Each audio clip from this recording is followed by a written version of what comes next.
بسم اللہ الرحمن الرحیم۔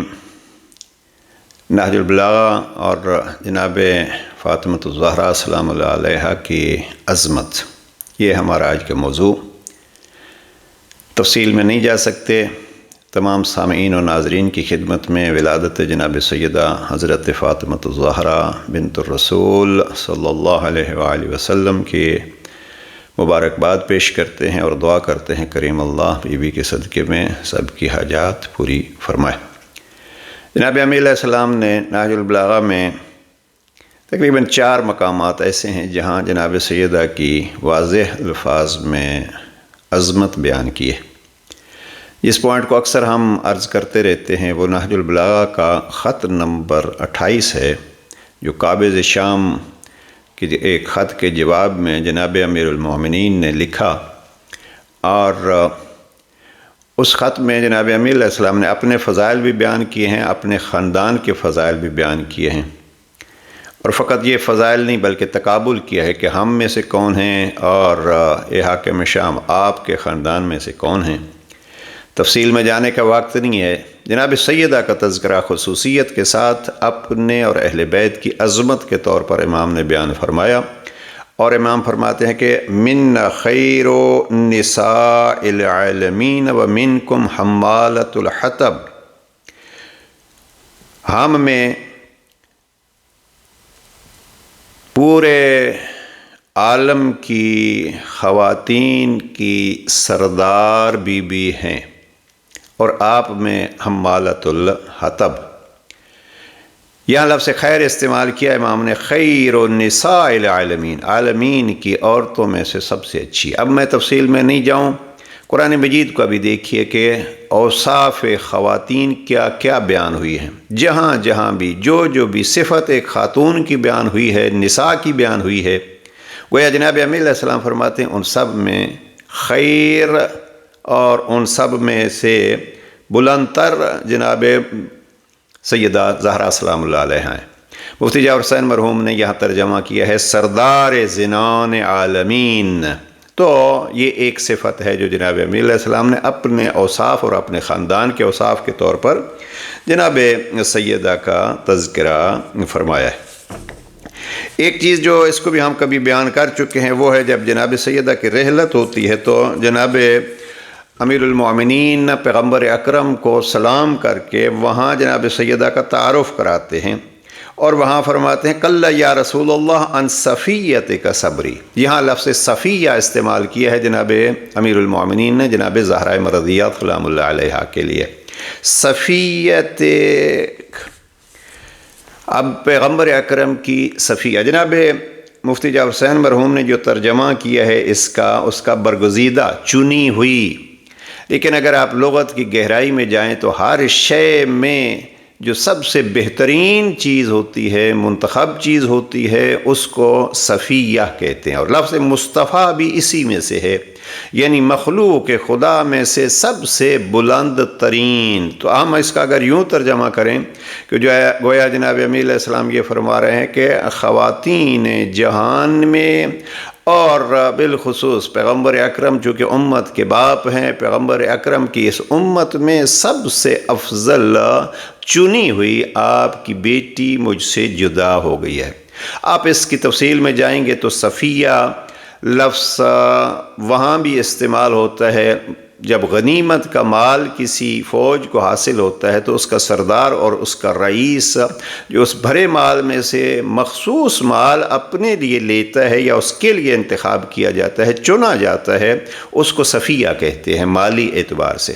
پانی میں سے جو بہترین پانی ہو، یا مثلا مختلف پانی کے مقامات ہیں، کہیں گندلا ہے، کہیں صاف ہے، کہیں اس میں جو صاف ترین اور خالص ترین پانی ہوگا وہ صفیہ کہلاتا ہے۔ تو جناب امیر علیہ السلام نے یہاں نہج البلاغہ میں جناب سیدہ کو اس لفظ کے ساتھ یاد کیا، صفیت کا، اے یا رسول اللہ آپ کی چنی ہوئی بیٹی۔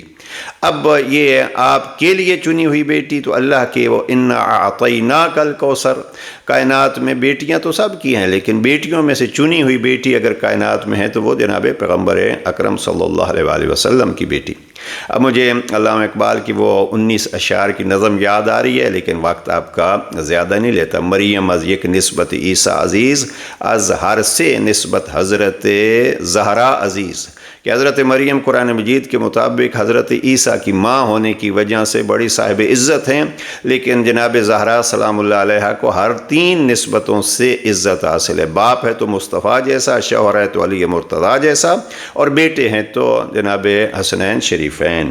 تو بہرحال ہمارا چونکہ موضوع نہج البلاغہ ہے، یہ 2 مواقع ہو گئے، خطبہ نمبر 200 اور خط نمبر 28۔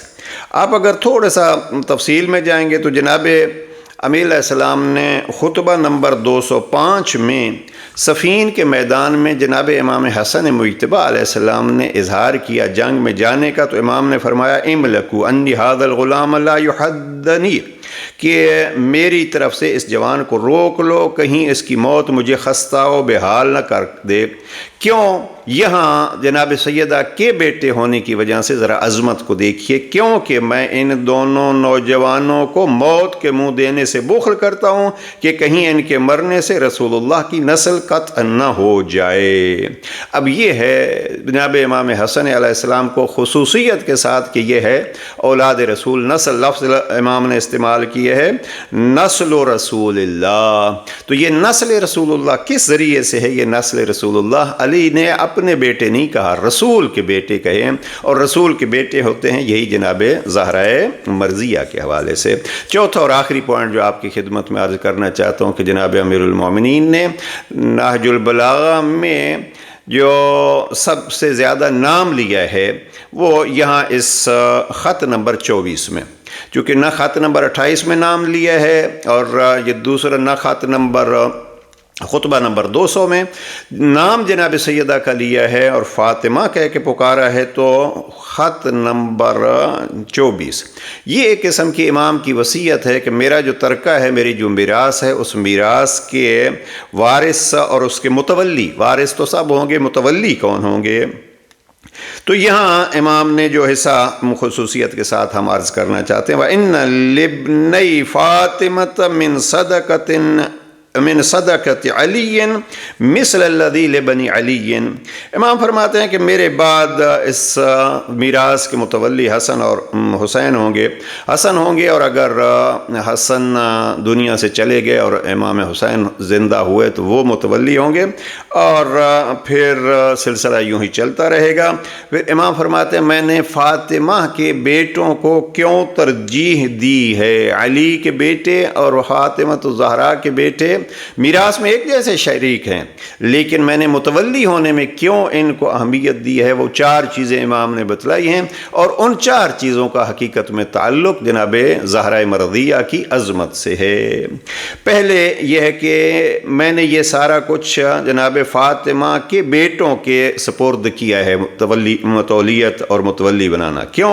ابتغاء وجہ اللہ، اس سے اللہ کی خوشنودی چاہتا ہوں۔ دیکھیے یہاں 3-4 دفعہ امام نے لفظ استعمال کیا ہے فاطمہ ابن فاطمہ، تو میں نے متولی بنایا ہے، کیوں؟ اس لیے کہ لوجہ اللہ، اللہ کی خوشنودی کے لیے یہ فاطمہ کے بیٹوں کو میں نے ترجیح دی ہے۔ وقربۃ الی رسول اللہ، اور دوسرا یہ ہے کہ یہ ترجیح جو میں نے دی ہے برابر ہے، میراث میں سب برابر ہیں، لیکن تولیت اس لیے کہ اس قرابت کی وجہ سے رسول اللہ بھی خوش ہوں گے۔ قرابۃ الی رسول اللہ، ان کو باقیوں سے زیادہ رسول اللہ سے قرابت حاصل ہے۔ وتکریما لحرمتہ، اور ان کی عزت حقیقت میں پیغمبر اکرم کی حرمت کا خیال ہے۔ وتشریفا لوصلتہ، اور ان دونوں فرزندوں سے مخصوص تعلق ہے پیغمبر اکرم کی وجہ سے۔ تو یہ تعلق جو ہے وہ جناب امیر علیہ السلام فرماتے ہیں یہ عظمت ہے ابناء فاطمہ کی۔ تو یہ 4 مقامات پر جناب امیر المومنین نے سیدہ کے عظمت کو مختلف طریقوں سے پیش کیا ہے۔ باقی زندگی کے جو موڑ ہیں وہ اپنی جگہ پہ ہے۔ ہمارا چونکہ موضوع تھا نہج البلاغہ اور فضیلت جناب زہرا، تو وہ آپ کی خدمت میں پیش کر دیا ہے۔ یہ بی بی وہ ہے جس کا تذکرہ ہونا چاہیے، تمام انبیاء تذکرہ کرتے رہے، اور اللہ سبحانہ وتعالیٰ اس کی آمد پر رسول پر احسان کے طور پر فرماتا رہا انا اعطیناک الکوثر۔ اور پھر جب قرآن مجید جا کے آپ دیکھیے سورہ مریم میں ارشاد پروردگار ہوتا ہے وَاذْكُرْ فِي الْكِتَابِ مریم، کبھی کہتا ہے مریم کو یاد کرو، کبھی کہتا ہے موسیٰ کو یاد کرو، تو خود بھی یاد کیا جن ہستیوں کو ان میں سے، کبھی وَيُطْعِمُونَ الطَّعَامَ عَلَىٰ حُبِّهِ کی صورت میں جناب زہرا کو، کبھی اِنَّمَا يُرِيدُ اللَّهُ لِيُذْهِبَ عَنْكُمُ الرِّجْسَ، اور کبھی مباہلہ میں، کبھی آیت مودت میں۔ وہ موضوع ہمارا قرآن مجید کی آیات میں عظمت جناب سیدہ نہیں ہے، بس اسی پہ اکتفا کرتے ہیں۔ اور اختتام پھر خط نمبر 28 کا جملہ کہ علی علیہ السلام فخر کرتے ہوئے فرماتے ہیں منا خیر النساء العالمین، جہاں بھر کی عورتوں کی سردار ہم میں سے ہے۔